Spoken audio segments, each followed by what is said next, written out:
Dan Allah Subhanahu wa taala mengambil perjanjian dari makhluknya, dari hambanya, sebagaimana firman Allah Subhanahu wa taala di dalam surat Al-A'raf ayat 172, wa id akhadha rabbuka min bani adama min dhuhurihim dzurriyyatahum wa ashhadahum ala anfusihim alastu birabbikum qalu bala syahidna an taqulu yaumal qiyamati inna kunna an hadza ghafilin. Ketika Rabbmu mengambil perjanjian dari anak Adam, dari tulang sumsum mereka, tulang sulbi ya, diambil perjanjian dari anak keturunan mereka, dan Allah mempersaksikan mereka atas diri mereka, bukankah aku ini Rabbmu? Jadi Allah tanamkan tauhid di situ, mengakui tentang keesaan Allah Subhanahu wa taala. Alastu birabbikum. Kemudian qalu bala syahidna, ya kami bersaksi, antakulu, supaya nanti kalian tidak ada yang mengatakan pada hari kiamat sesungguhnya kami lari dari masalah ini. Oleh karena itu Rasulullah SAW ketika menjelaskan ayat ini, Rasulullah SAW menyebutkan sebuah hadis, innallaha khalaqa adama tsumma masaha dhahrahu biyaminihi. Jadi Allah Subhanahu wa taala menciptakan anak Adam. Allah ciptakan anak Adam tersebut, kemudian Allah usap punggungnya dengan tangan kanannya. Ini harus kita imani ya. Kita Allahu alam ya, Allah mengusap punggungnya, kemudian Allah Subhanahu wa taala keluarkan darinya anak keturunan. Kemudian Allah katakan khalaqtu haula'i lil jannah wa bi'amali ahli jannah ya'malun.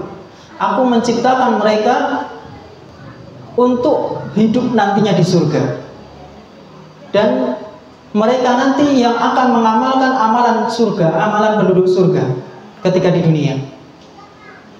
Tsumma masaha ala dhahrihi fastakhraja minhu dzurriyyah. Kemudian aku mengusap punggungnya, kemudian Allah keluarkan darinya anak keturunan. Faqala, kemudian Allah katakan khalaqtu haula'i lin-nar.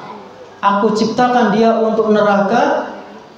Ya, wa bi amali ahli nar ya'malun, dan mereka akan mengamalkan amalan-amalan penduduk neraka ketika di dunia.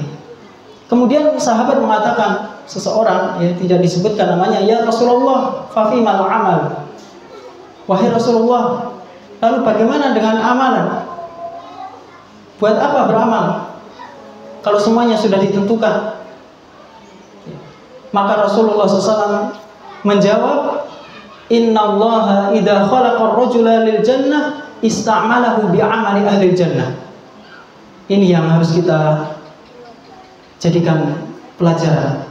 Sesungguhnya Allah Subhanahu wa taala apabila menciptakan seseorang untuk nantinya hidup di surga, Allah jadikan dia beramal dengan amalan penduduk surga ketika di dunia. Allah mudahkan dia untuk mengamalkan amalan penduduk surga ketika di dunia. Ya. Ini yang harus kita lihat. Jadi kalau seseorang ketika di dunia ya, suka bermaksiat, meninggalkan sholat, tapi kok rezekinya lancar, ini bukan berarti Allah cinta kepada dia. Ya. Orang yang datang ke masjid, ya, rajin sholat, rajin ibadah, ya, pas-pasan hidupnya misalnya, ya. Ini bukan berarti Allah benci dengan orang tersebut. Karena ukuran kecintaan Allah Subhanahu wa taala tidaklah diukur dari nilai kehidupan dunianya. Ya. Adapun orang misalnya seseorang yang taat, kemudian Allah lapangkan rezekinya, ini ya keutamaan dari Allah Subhanahu wa taala. Oleh karena itu dalam hadis disebutkan, innallaha yu'ti dunya man yuhib wa man la yuhib wa la yu'ti imana illa man yuhib. Sesungguhnya Allah memberikan dunia bagi siapa yang Allah kehendaki, maupun bagi orang yang Allah cintai, maupun Allah bagi siapa yang Allah tidak cintai. Dan Allah SWT tidak memberikan keimanan kecuali bagi siapa yang Allah cintai.